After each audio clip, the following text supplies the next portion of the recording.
আজ রবি ঠাকুরের জন্মদিনে আপনাদের জন্য নিয়ে এসেছে তারই লেখা আমার খুব প্রিয় গল্প এক রাত্রে।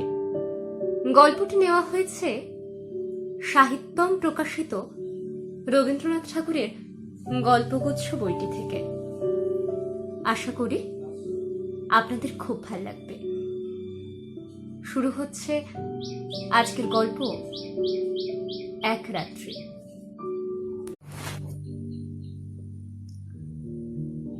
সুরবালার সঙ্গে একত্রে পাঠশালায় গিয়াছি এবং বউ বউ খেলিয়াছি। তাহাদের বাড়িতে গেলে সুরবালার মা আমাকে বড় যত্ন করিতেন এবং আমাদের দুজনকে একত্র দাঁড় করাইয়া আপনি আপনি বলাবলি করতেন। আহা, দুটিকে বেশ মানায়। ছোট ছিলাম, কিন্তু কথাটার অর্থ একরকম বুঝতে পারিতাম। সুরবালার প্রতি যে আমার সর্বসাধারণের অপেক্ষা কিছু বিশেষ দাবি ছিল, সে ধারণা আমার মনে বদ্ধমূল হইয়া গিয়াছিল।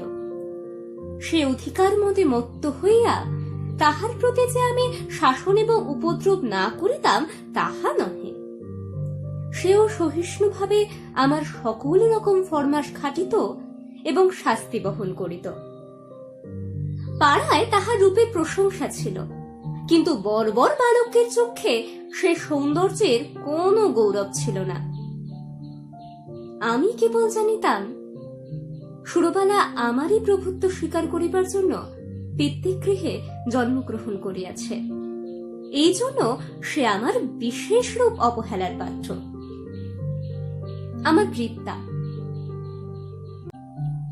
আমার পিতা চৌধুরী জমিদারের নায়েব ছিলেন। তাহার ইচ্ছা ছিল আমার হাতটা পাকিলেই আমাকে জমিদারি সেরেস্তার কাজ শিখাইয়া একটা কোথাও গোমস্তাগিরিতে প্রবৃত্ত করিয়া দিবেন। কিন্তু আমি মনে মনে তাহাতে নারাজ ছিলাম। আমাদের পাড়ার নীলরতন যেমন কলকাতায় পালাইয়া লেখাপড়া শিখিয়া কালেক্টর সাহেবের নাজির হইয়াছে, আমার জীবনের লক্ষ্য সেইরূপ অতুচ্ছ ছিল। কালেক্টরের নাজির না হইতে পারিত, জজ আদালতের হেড ক্লার্ক হইব, ইহা আমি মনে মনে নিশ্চিত স্থির করিয়া রাখিয়াছিলাম। সর্বদাই দেখিতাম আমার বাপ উক্ত আদালতজীবীদিগকে অত্যন্ত সম্মান করিতেন। নানা উপলক্ষে মাছটা, তুরি তরকারিটা, সিটেটা লইয়া যে তাহাদের পূজা অর্চনা করিতে হইত, তাহাও শিশুকাল হইতে আমার জানা ছিল। এই জন্য আদালতের ছোট কর্মচারী, এমনকি পেয়াদাগুলোকে পর্যন্ত হৃদয়ের মধ্যে খুব একটা সম্ভ্রমের আসন দিয়াছিলাম। ইহারা আমাদের বাংলাদেশের পুত্র দেবতা, ৩৩ কোটির ছোট ছোট নতুন সংস্করণ। বৈষয়িক সিদ্ধিলাভ সম্বন্ধে স্বয়ং সিদ্ধিদাতা গণেশ অপেক্ষা ইহাদের প্রতি লোকের আন্তরিক নির্ভর ঢের বেশি। সুতরাং পূর্বে গণেশের যাহা কিছু পাওনা ছিল, আজকাল ইহারাই তাহা সমস্ত পাইয়া থাকেন। আমিও নীলরতনের দৃষ্টান্তে উৎসাহিত হইয়া একসময় বিশেষ সুযোগে কলকাতায় পালিয়া গেলাম। প্রথমে গ্রামের একটি আলাপি লোকের বাসায় ছিলাম। তাহার পরে বাপের কাছ হইতেও কিছু কিছু অধ্যয়নের সাহায্য পাইতে লাগিলাম। লেখাপড়া যথানিয়মে চলিতে লাগিল। ইহার উপরে আবার সভা সমিতিতেও যোগ দিতাম। দেশের জন্য হঠাৎ প্রাণ বিসর্জন করে যে আসো আবশ্যক, এ সম্বন্ধে আমার সন্দেহ ছিল না। কিন্তু কি করিয়া উক্ত দুঃসাধ্য কাজ করা যাইতে পারে আমি জানিতাম না, এবং কেহ দৃষ্টান্তও দেখাইত না। কিন্তু তাহা বলিয়া উৎসাহের কোনো ত্রুটি ছিল না। আমরা পাড়া গেঁয়ে ছেলে, কলিকাতার ইঁচড়ে পাকা ছেলের মতো সকল জিনিসেই পরিহাস করিতে শিখি নাই। সুতরাং আমাদের নিষ্ঠা অত্যন্ত দৃঢ় ছিল। আমাদের সভার কর্তৃপক্ষীয়রা বক্তৃতা দিতেন, আর আমরা চাঁদার খাতা লইয়া না খাইয়া দুপুর রৌদ্রে টো টো করিয়া বাড়ি বাড়ি ভিক্ষা করিয়া বেড়াইতাম, রাস্তার ধারে দাঁড়াইয়া বিজ্ঞাপন বিলি করিতাম, সভাস্থলে গিয়া বেঞ্চি চৌকি সাজাইতাম, দলপতির নামে কেহ একটা কথা বলিলে কোমর বাঁধিয়া মারামারি করিতে উদ্যত হইতাম। শহরের ছেলেরা এইসব লক্ষণ দেখিয়া আমাদিগকে বাঙাল বলিত। নাচে সেরেস্তাদার হইতে আসিয়াছিলাম, কিন্তু মার্সিনি গরিবালটি হইবার আয়োজন করিতে লাগিলাম। এমন সময় আমার পিতা এবং সুরবালার পিতা একমত হইয়া সুরবালার সহিত আমার বিবাহের জন্য উদ্যোগী হইলেন। আমি 15 বৎসর বয়সের সময় কলিকাতায় পালাইয়া আসি। তখন সুরবালার বয়স 8, এখন আমি 18।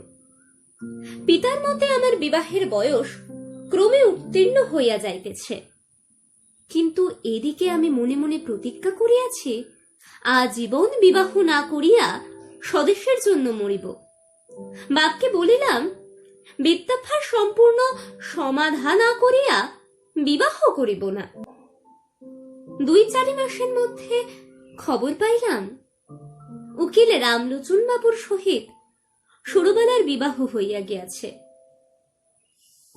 পতিত ভারতের চাঁদা আদায় কার্যে ব্যস্ত ছিলাম। এ সংবাদ অত্যন্ত তুচ্ছ বোধ হইল। এন্ট্রেন্স পাশ করিয়াছি, ফার্স্ট আর্টস দিব। এমন সময় পিতার মৃত্যু ঘটিল। সংসারে কেবল আমি একা নই, মাতা এবং 2টি ভগিনী আছেন। সুতরাং কলেজ ছাড়িয়া কাজের সন্ধানে ফিরিতে হইল। বহু চেষ্টায় নোয়াখালী বিভাগের একটি ছোট শহরে এন্ট্রেন্স স্কুলের সেকেন্ড মাস্টারি পদ প্রাপ্ত হইলাম। মনে করিলাম আমার উপযুক্ত কাজ পাইয়াছে। উপদেশ এবং উৎসাহ দিয়া এক একটি ছাত্রকে ভাবি ভারতের এক একটি সেনাপতি করিয়া তুলিব। কাজ আরম্ভ করিয়া দিলাম। দেখিলাম ভাবি ভারতবর্ষ অপেক্ষা আসন্ন এক্সামিনের তাড়া ঢের বেশি। ছাত্রদিগকে গ্রামার অ্যালজেব্রার বহির্ভূত কোনো কথা বলিলে হেডমাস্টার ডাক করে। মাস 2-এর মধ্যে আমারও উৎসাহ নিস্তেজ হইয়া আসিল। আমাদের মতো প্রতিভাহীন লোক ঘরে বসিয়া নানারূপ কল্পনা করে, অবশেষে কার্যক্ষেত্রে নামিয়া ঘাড়ে লাঙল বহিয়া পশ্চাৎ হইতে লেজমলা খাইয়া নত শিরে সহিষ্ণুভাবে প্রাত্যহিক মাটি ভাঙার কাজ করিয়া সন্ধেবেলায় 1 পেট জাবনা খাইতে পাইলেই সন্তুষ্ট থাকে। লম্ফে ঝম্পে আর উৎসাহ থাকে না। অগ্নিদাহের আশঙ্কায় একজন করিয়া মাস্টার স্কুলের ঘরেতেই বাস করিত। আমি একা মানুষ, আমার উপরে সেই ভার পড়িয়াছিল। স্কুলের বড় 8 চালার সংলগ্ন একটি চালায় আমি বাস করিতাম। স্কুল ঘরটি লোকালয় হইতে কিছু দূরে একটি বড় পুষ্করিণীর ধারে। চারিদিকে সুপারি, নারিকেল এবং মাদারের গাছ, এবং স্কুল গৃহের প্রায় গায়ে 2টা প্রকাণ্ড বৃক্ষ নিম গাছ গায়ে গায়ে সংলগ্ন হইয়া ছায়া দান করিতেছে। একটা কথা এতদিন উল্লেখ করি নাই এবং এতদিন উল্লেখযোগ্য বলিয়া মনে হয় নাই। এখানকার সরকারি উকিল রামলোচন রায়ের বাসা আমাদের স্কুল ঘরের অনতি দূরে, এবং তাহার সঙ্গে তাহার স্ত্রী আমার বাল্য সখী সুরবালা ছিল, তাহা আমার জানা ছিল। রামলোচন বাবুর সঙ্গে আমার আলাপ হইল। সুরবালার সহিত বাল্যকালে আমার জানাশোনা ছিল, তাহা রামলোচন বাবু জানিতেন কিনা জানি না। আমিও নতুন পরিচয়ে সে সম্বন্ধে কোনো কথা বলা সংকত বোধ করিলাম না, এবং সুরবালা যে কোনো কালে আমার জীবনের সঙ্গে কোন রূপে জড়িত ছিল সে কথা আমার ভালো করিয়া মনে উদয় হইল না। একদিন ছুটির দিনে রামলোচন বাবুর বাসায় তাহার সহিত সাক্ষাৎ করিতে গিয়াছি। মনে নাই কি বিষয়ে আলোচনা হইতেছিল, বোধ করে বর্তমান ভারতবর্ষের দুরবস্থা সম্বন্ধে।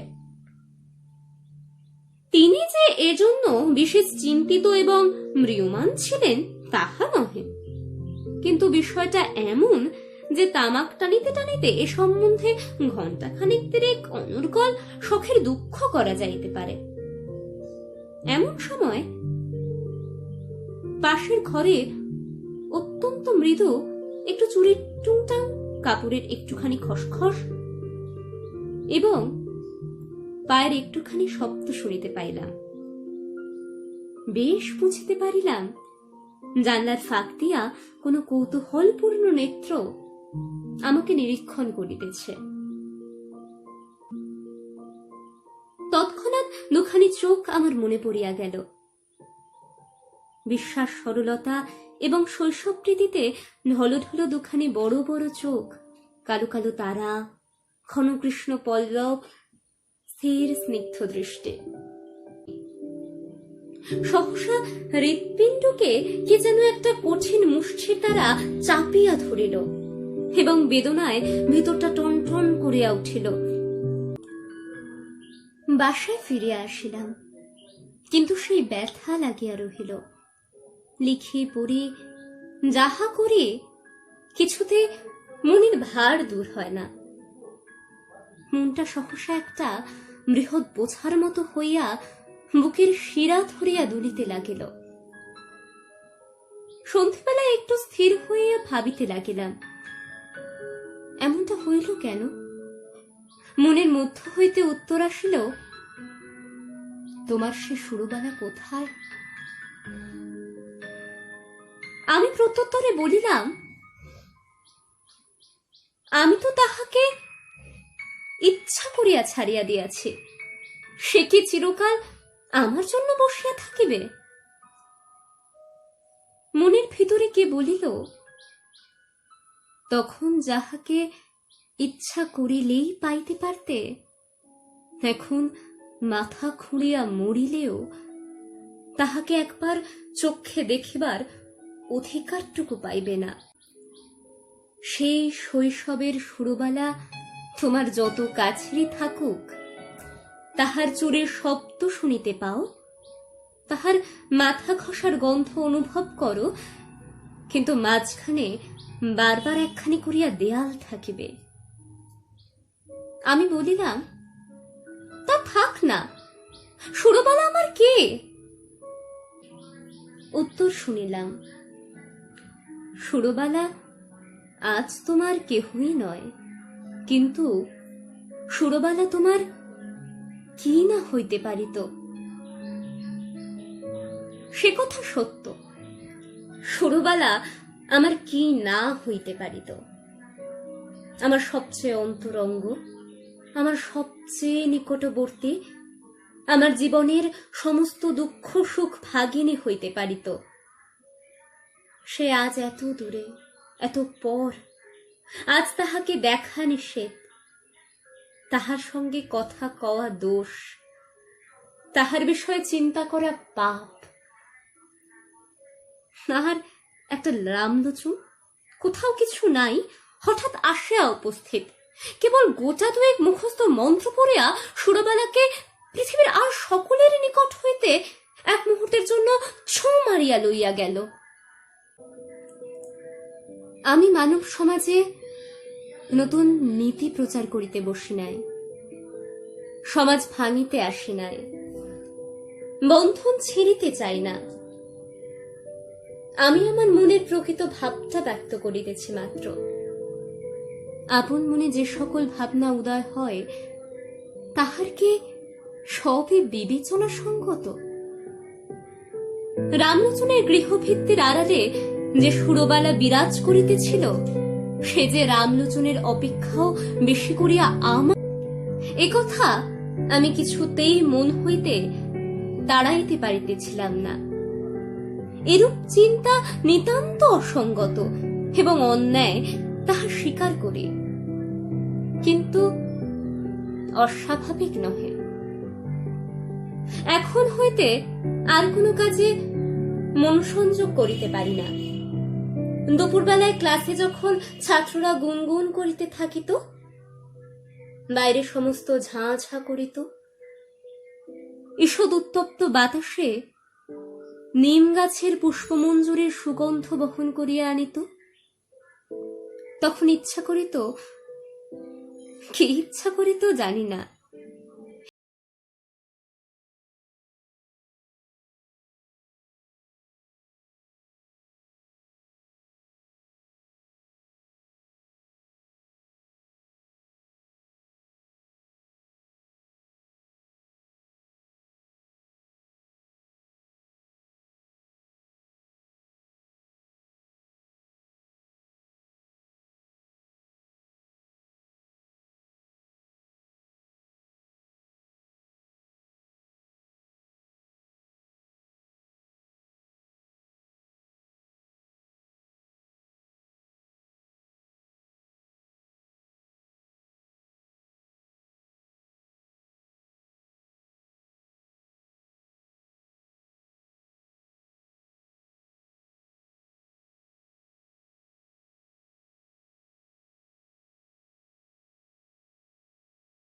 স্বামীটি হইয়া বুড়ো বয়স পর্যন্ত বেশ সুখে থাকিতে পারিত, কিন্তু তুমি কি না হইতে গেলে গাড়িবালটি, এবং হইলে শেষে একটি পাড়া গিয়ে স্কুলের সেকেন্ড মাস্টার, আর রামলোচন রায় উকিল। তাহার বিশেষ করিয়া সুরবালার স্বামী হইবার কোন জরুরি আবশ্যক ছিল না। বিবাহের পূর্ব মুহূর্ত পর্যন্ত তাহার পক্ষে সুরবালাও যেমন, ভবশঙ্করীও তেমন। সে কিনা কিছুমাত্র না ভাবিয়া চিন্তা করিয়া বিবাহ করিয়া সরকারি উকিল হইয়া দিব্য 5 টাকা রোজগার করিতেছে। যেদিন দুধে ধোঁয়ার গন্ধ থাকে সেদিন সুরবালাকে তিরস্কার করে, যেদিন মন প্রসন্ন থাকে সেদিন সুরবালার জন্য গহনা গড়াইতে দেয়।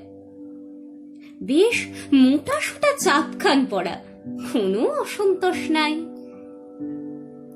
পুষ্করিণীর ধারে বসিয়া আকাশের তারার দিকে চাহিয়া কোনদিন হাহুতাশ করিয়া সন্ধ্যা যাপন করেন। রামলোচন একটা বড় মোকদ্দমায় কিছুকালের জন্য অন্যত্র গিয়াছে।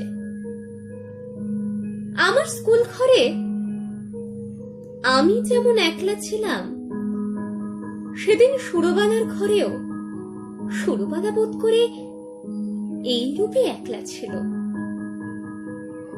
মনে আছে সেদিন সোমবার। হঠাৎ সকাল হইতে আকাশ মেঘাচ্ছন্ন হয়ে আছে। বেলা 10টা হইতেই টিপটিপ করিয়া বৃষ্টি পড়িতে আরম্ভ করিল। আকাশের ভাবগতিক দেখিয়া হেডমাস্টার সকাল সকাল স্কুলের ছুটি দিলেন।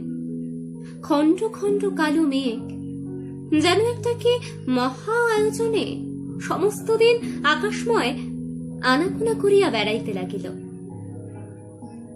তাহার পরদিন বিকেলের দিকে মুষলধারে বৃষ্টি এবং সঙ্গে সঙ্গে ঝড় আরম্ভ হইল। যত রাত্রি হইতে লাগিল বৃষ্টি আর ঝড়ের বেগ বাড়িতে লাগিল। প্রথমে পূর্ব দিক হইতে বাতাস বহিতেছিল, ক্রমে উত্তর এবং উত্তর পূর্ব দিয়া বহিতে লাগিল। এ রাত্রে ঘুমাইবার চেষ্টা করা বৃথা। মনে পড়িল এই দুর্যোগে সুরবালা ঘরে একলা আছে।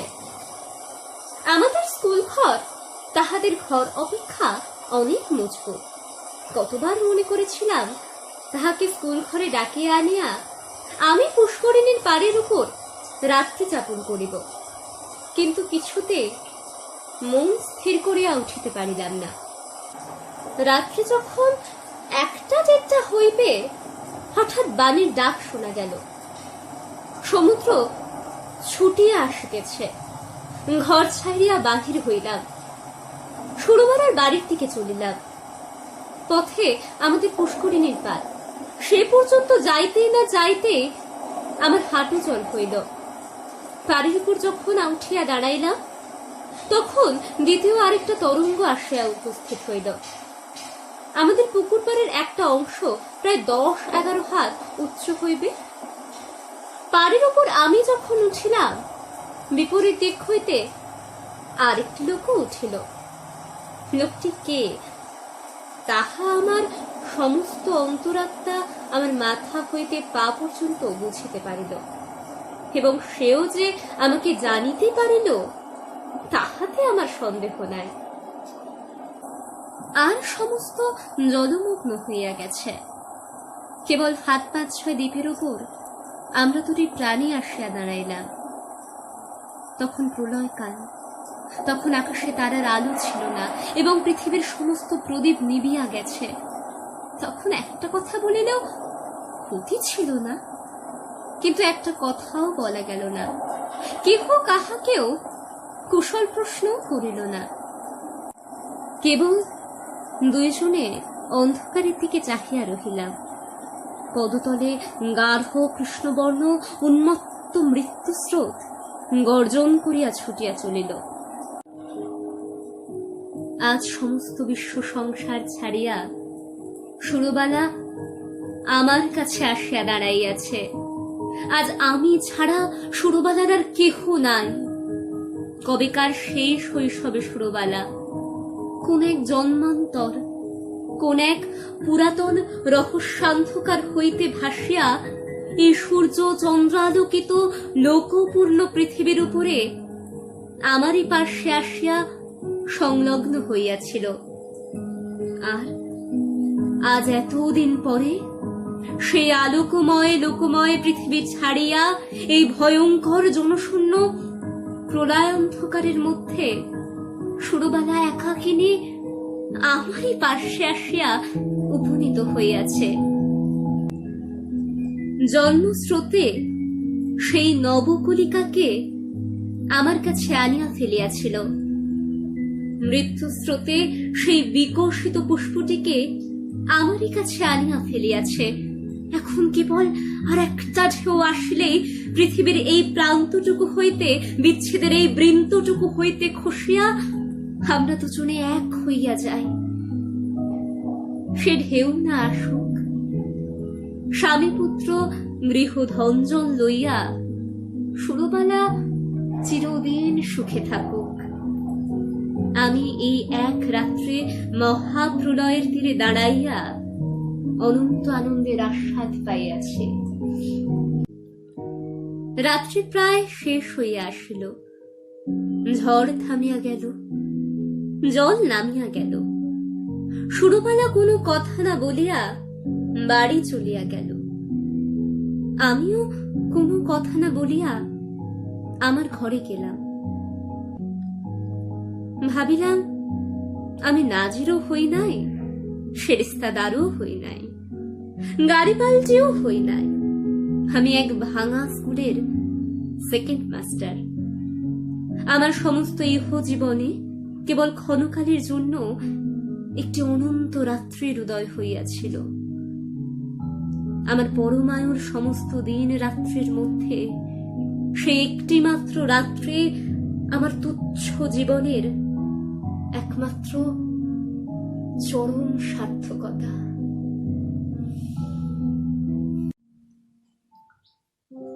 শেষ হলো আজকের গল্প এক রাত্রে।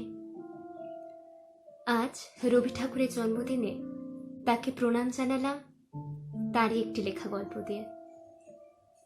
গল্পটি কেমন লাগলো জানাতে ভুলবেন না কিন্তু। আর যদি ভালো লেগে থাকে লাইক করুন, শেয়ার করুন নিজের বন্ধু বান্ধবদের সঙ্গে। আর হ্যাঁ, যদি আরও এরকম অনেক গল্প শুনতে চান তাহলে সাবস্ক্রাইব করুন আমাদের চ্যানেলটিকে। বেল আইকন প্রেস করতে ভুলবেন না কিন্তু। চাইলে আমাদের সোশ্যাল মিডিয়ায় ফলো করতে পারেন। ফেসবুক আর ইনস্টাগ্রামের লিংক ডেসক্রিপশনে দিয়ে দিলাম। আবারও দেখা হবে অন্য কোনো দিন অন্য কোনো গল্প নিয়ে। ভালো থাকবেন।